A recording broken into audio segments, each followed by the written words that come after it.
Hello बच्चों, good morning everyone, how are you? I am perfectly fine here and hope to you same at your home. My dear everyone, exam के अब मैं कहने वाला हूं कि नियरली 90 डेज से भी बहुत कम रह गए हैं, ज़्यादा समय बचा नहीं है।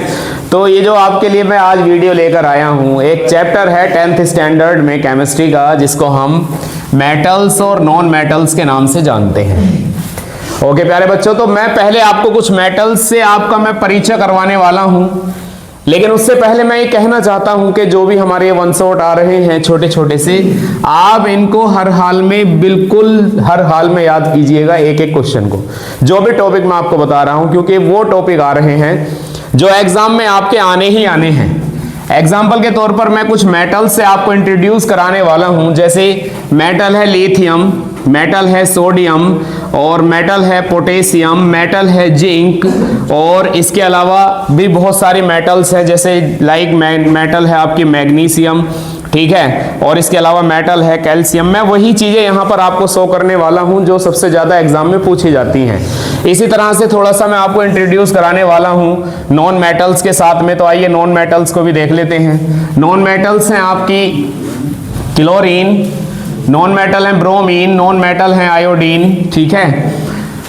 इसके अलावा ऑक्सीजन है, सल्फर है, कार्बन है, ठीक है, और इसी तरह से फॉस्फोरस भी हैं। ये मेटल्स हैं जो कि ये नॉन मेटल्स हैं जो कि काफ़ी ज़्यादा रोल प्ले करते हैं और इम्पोर्टेंट क्वेश्चंस यहाँ से पूछे जाते हैं।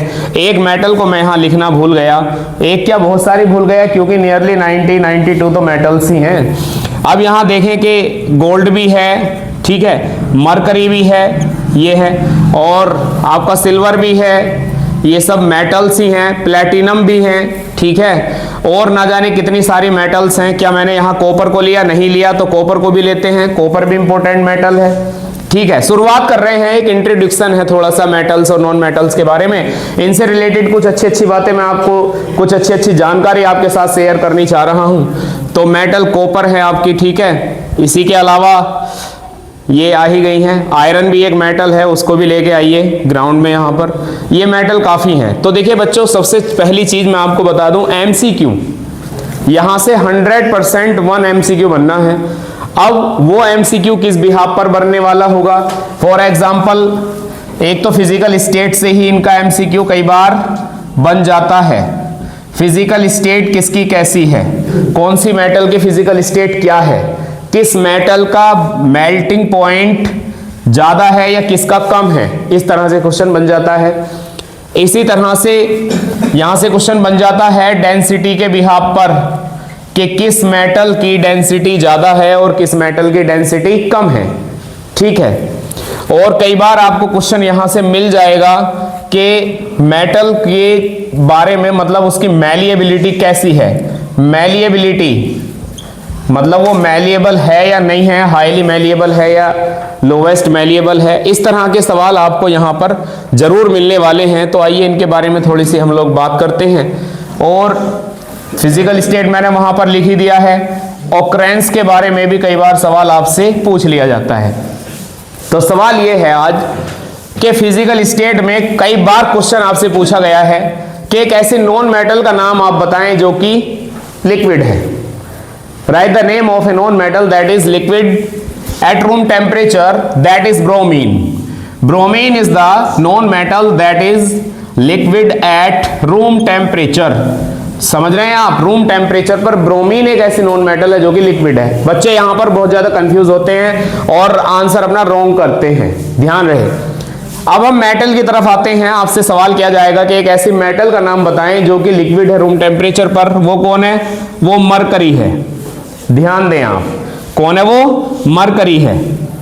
तो ये तो हो गई इनकी फिजिकल स्टेट के बारे में बात। हालांकि मोस्टली मेटल्स आपकी सॉलिड होती हैं, क्रिस्टलाइन होती हैं, परफेक्टली क्रिस्टलाइन सॉलिड होती हैं मोस्टली मेटल्स। और लेकिन यहाँ जो आपकी जो मरकरी है ये आपकी लिक्विड मेटल है। उसी तरह से ब्रोमीन जो आपको दिख रहा है ये लिक्विड नॉन मेटल है। ध्यान रहे आपको ये बात जरूर।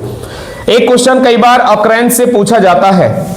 ऑकरेंस का मतलब उपस्थिति, प्राप्ति, यानी आप इनको लेते कहां से हो।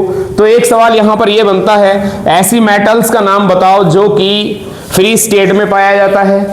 एक ऐसी मेटल का नाम बताओ जो कि कंबाइंड स्टेट में पाया जाता है, यानी अपनी ओर्स की फॉर्म में पाया जाता है। और एक ऐसी मेटल का भी नाम बताओ जो कंबाइंड फॉर्म में भी है और जो कंबाइंड फॉर्म में भी है और इसके साथ साथ वो फ्री स्टेट में भी है। तो आप जब देखेंगे तो यहां ये जो मेटल आपको दिख रही है, जिंक, आयरन दिख रही है आपको, ठीक है, ये जो मेटल्स हैं ये कंबाइंड स्टेट में पाई जाती हैं, ये कंबाइंड स्टेट में पाई जाने वाली मेटल्स हैं, ठीक है प्यारे बच्चों। और जब बात आएगी कि जो फ्री स्टेट में पाई जाती हैं, तो आपके पास में गोल्ड है, आपके पास में प्लेटिनम है, आपके पास में सिल्वर है, ध्यान देंगे आप इसके बारे में। ये सब इंडिपेंडेंटली पाई जाती हैं, यानी अपनी ओर्स की फॉर्म में ये मेटल नहीं पाई जाती हैं। लेकिन जब बात आएगी एक ऐसी मेटल जो फ्री स्टेट में भी पाई जाती है और कंबाइंड स्टेट में भी पाई जाती है, तो वो मेटल आपकी कॉपर है। कॉपर के साथ साथ सिल्वर भी है, ये दो मेटल हैं आपके सामने, ध्यान रहे, very very most important question है। ऐसी मेटल्स जो कहां पाई जाती हैं, फ्री स्टेट में पाई जाती हैं और कंबाइंड फॉर्म में पाई जाती हैं, वो कॉपर है और सिल्वर है, आपके सामने है। ऐसी मेटल जो सिर्फ फ्री स्टेट में पाई जाती हैं, वो गोल्ड है और प्लेटिनम है, ये ध्यान दें आप, ठीक है। जब बात आती है डेंसिटी की, सबसे ज्यादा डेंसिटी यहां किस मेटल की होती है, तो मेटल्स की डेंसिटी में जब हम बात करते हैं, बहुत ज्यादा डेंसिटी की यहां हम बात करते हैं। हालांकि जो सबसे ज्यादा डेंसिटी है वो ऑस्मियम की है और इरिडियम की है, लेकिन यहां तुम्हारे सिलेबस के अकॉर्डिंग प्यारे बच्चों जो सबसे ज्यादा डेंसिटी है वो आयरन की है। आयरन की डेंसिटी यहां सबसे ज्यादा है अकॉर्डिंग टू योर सिलेबस, आपके सिलेबस के अकॉर्डिंग। और अगर लोवेस्ट डेंसिटी की बात की जाए, लोवेस्ट डेंसिटी की अगर बात की जाए, तो लोवेस्ट डेंसिटी लिथियम की है, जो कि ये रहा। लिथियम एक ऐसा नॉन मेटल है जिसकी डेंसिटी सबसे कम है, ये भी आपको ध्यान रखना है। इसी तरह से आता है आपका मेल्टिंग पॉइंट। यहाँ बहुत सारी मेटल्स रखी हुई हैं, लेकिन इन सारी मेटल्स में सबसे ज्यादा मेल्टिंग पॉइंट जो आपका आता है वो आयरन का आता है। हालांकि जो अगर देखा जाए तो सबसे ज्यादा डब्लू मतलब कौन है, ये टंगस्टन है, टंगस्टन का मेल्टिंग पॉइंट सबसे ज्यादा होता है। लेकिन आपके सिलेबस के अकॉर्डिंग आयरन का मेल्टिंग पॉइंट सबसे ज्यादा दिखाया गया है। तो इन ऐसे छोटे छोटे सवालों को आप जरा थोड़ा सा ध्यान से पढ़िएगा। मैं आता हूं मैलिएबिलिटी की तरफ। मैलिएबिलिटी का मतलब क्या होता है, malleability means to convert a metal into a thin sheet by beating with the help of a hammer. जब आप हैमर से किसी मेटल को पीटते हो इस तरह से, तो आपकी मेटल जो है वो एक थिन शीट में कन्वर्ट हो जाती है। जैसे ये आपका पूरा बोर्ड है, थिन शीट सब पतला सा बोर्ड में कन्वर्ट हो जाती है, ये मैलिएबिलिटी कहलाती है उसकी प्रॉपर्टी। और सबसे ज्यादा मैलिएबल मेटल अगर कोई है तो वो सिल्वर और गोल्ड है, जबरदस्त वाले ये मैलिएबल हैं ये मेटल्स, ध्यान रखिएगा। आपके बारे में यहां फिजिकल स्टेट में आपको बता चुका हूं, फिजिकल स्टेट क्या कि ये क्या है। देखिए नॉन मेटल की बात अगर हम करें तो नॉन मेटल गैस भी हो सकती हैं, नॉन मेटल लिक्विड भी हो सकती हैं, नॉन मेटल सॉलिड भी हो सकती हैं। ये कमाल का वेरिएशन है नॉन मेटल्स के अंदर। नॉन मेटल्स लिक्विड भी होती हैं, गैस भी होती है, सॉलिड भी होती हैं। लेकिन मेटल्स की जहां तक बात करोगे तो ये हमेशा आपकी क्या होंगी, सॉलिड ही होंगी, सिर्फ एक को छोड़कर, और वो आपका मरकरी है। मरकरी एक ऐसी मेटल है जो लिक्विड स्टेट में पाई जाती है। ठीक है प्यारे बच्चों, इसी तरह से एक टॉपिक आपका आता है डक्टिलिटी। ठीक है, तो यहां जो मोस्ट डक्टाइल आपकी मेटल्स है, डक्टाइल्स मेटल्स की अगर हम बात करें तो वहां भी सिल्वर और गोल्ड का ही नंबर आता है। सिल्वर और गोल्ड बहुत ज्यादा डक्टाइल है। ठीक है, इसके अलावा मोस्टली मेटल्स जो होती हैं वो बेस्ट कंडक्टर होती हैं। बेस्ट कंडक्टर किसके, इलेक्ट्रिसिटी के बेस्ट कंडक्टर होते हैं मेटल्स। ये लीजिए, बेस्ट कंडक्टर ऑफ इलेक्ट्रिसिटी। और यहां भी अगर देखा जाए सबसे अच्छे कंडक्टर अगर देखें तो वो भी सिल्वर और गोल्ड ही हैं, सिल्वर और गोल्ड। लेकिन वायर हम इनके इसलिए नहीं बना पाते क्योंकि मेटल्स बहुत ज्यादा कॉस्टली हैं, मेटल्स बहुत ज्यादा ये वाली कॉस्टली हैं, सिल्वर हो या गोल्ड हो बहुत ज्यादा कॉस्टली है, दैट्स व्हाई इनके वायर नहीं बनाए जा सकते। तो फिर वायर किसके बनते हैं, चीप एंड बेस्ट, जो सस्ता हो और जो बहुत अच्छा हो। और वो कौन है, वो कॉपर है, ये रहा कॉपर। वो कौन है, वो एल्यूमिनियम है। क्या मैंने लिखा, नहीं है, एल्यूमिनियम है।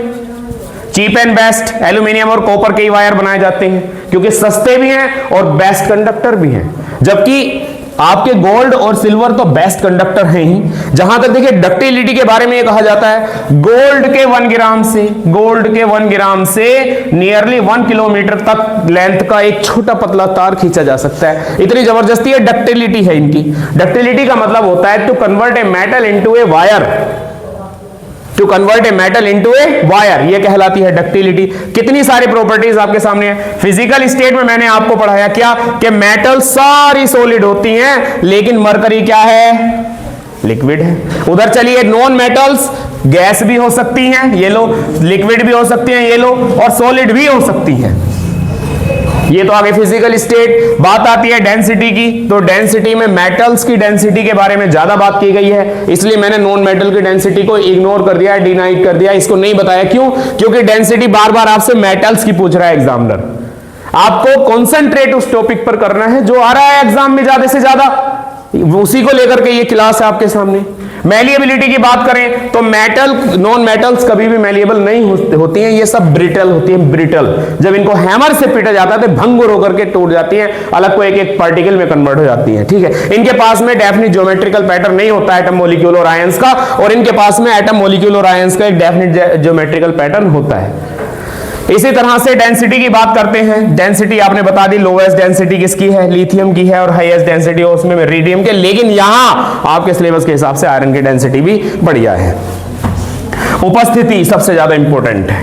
कौन सी मेटल फ्री स्टेट में पाई जाती है प्यारे बच्चों? गोल्ड है, गोल्ड फ्री स्टेट में पाया जाता है, प्लैटिनम फ्री स्टेट में पाया जाता है। कंबाइंड स्टेट में कौन मिल रहा है आपको? कंबाइंड स्टेट में आयरन मिल रहा है आपको, कॉपर मिल रहा है आपको, सिल्वर भी मिलता है, जिंक भी मिलता है, एल्यूमिनियम भी मिलता है। लेकिन ऐसी मेटल जो फ्री स्टेट में भी है और कंबाइंड स्टेट में भी है, वो कौन बताया था मैंने आपको? वो बताया था कॉपर, और वो बताया था सिल्वर। ध्यान रखिएगा, बहुत ज्यादा इंपॉर्टेंट है, ठीक। बेस्ट कंडक्टर ऑफ इलेक्ट्रिसिटी होती हैं ये मेटल्स। इसके अलावा और भी बहुत सारी चीजें हैं जो कि मेटल्स और नॉन मेटल्स के बीच में काफी अच्छे सवाल आ रहे हैं। जैसे आपको ध्यान रखना होगा, अगर हम जाते हैं इनकी केमिकल प्रॉपर्टीज की तरफ, तो आपको मिलेगा कि जो नॉन मेटल्स हैं उनके आउटर मोस्ट शेल में जब आप इलेक्ट्रॉन्स की बात करोगे तो 5, 6 या 7 इलेक्ट्रॉन ही आउटर मोस्ट शेल में यहां नॉन मेटल्स के देखने के लिए मिलेंगे। जबकि अगर हम मेटल्स की बात करते हैं तो मेटल्स के आउटर मोस्ट शेल में 1, 2 या 3 इलेक्ट्रॉन्स उनके आउटर मोस्ट शेल में मिलेंगे। कैसे? जब इतने इलेक्ट्रॉन उनके आउटर मोस्ट शेल में होते हैं, मेटल्स के एटम के आउटर मोस्ट शेल में जब इतने इलेक्ट्रॉन्स होते हैं, तो उनको आसानी से डोनेट करके मेटल क्या बन जाती हैं? इलेक्ट्रोपॉजिटिव बन जाती हैं, इलेक्ट्रोपॉजिटिव बन जाती हैं। और इनके आउटर मोस्ट शेल में 5 हैं, 6 हैं, 7 हैं। इनको क्या है? 8 इलेक्ट्रॉन्स कंप्लीट करने हैं अपने ऑक्टेट में, तो ये 1 इलेक्ट्रॉन, 2 इलेक्ट्रॉन, 3 इलेक्ट्रॉन्स को गेन करके क्या बन जाते हैं? ये इलेक्ट्रो नेगेटिव बन जाते हैं। मेटल्स आपकी इलेक्ट्रोपॉजिटिव हैं, नॉन मेटल्स आपकी इलेक्ट्रोनेगेटिव हैं। इनके बारे में खास ख्याल रखा जाए। और इलेक्ट्रॉनिक कॉन्फ़िगरेशन तो सबसे ज्यादा मोस्ट इंपॉर्टेंट है। इलेक्ट्रॉनिक कॉन्फ़िगरेशन को आपको नहीं भूलना है, और इलेक्ट्रॉनिक कॉन्फ़िगरेशन और अदर चीजों को लेकर के हम अपने छोटे से सेक्शन में फिर से लेकर आएंगे। ये इस छोटे से सेक्शन में आपको जो मैंने बातें बताई हैं, इन सभी सवालों को आप अच्छे से याद कर लीजिएगा, जिससे कि आप इनको अच्छे से सॉल्व कर सको। ओके बाय बच्चों, thank you and have a nice day.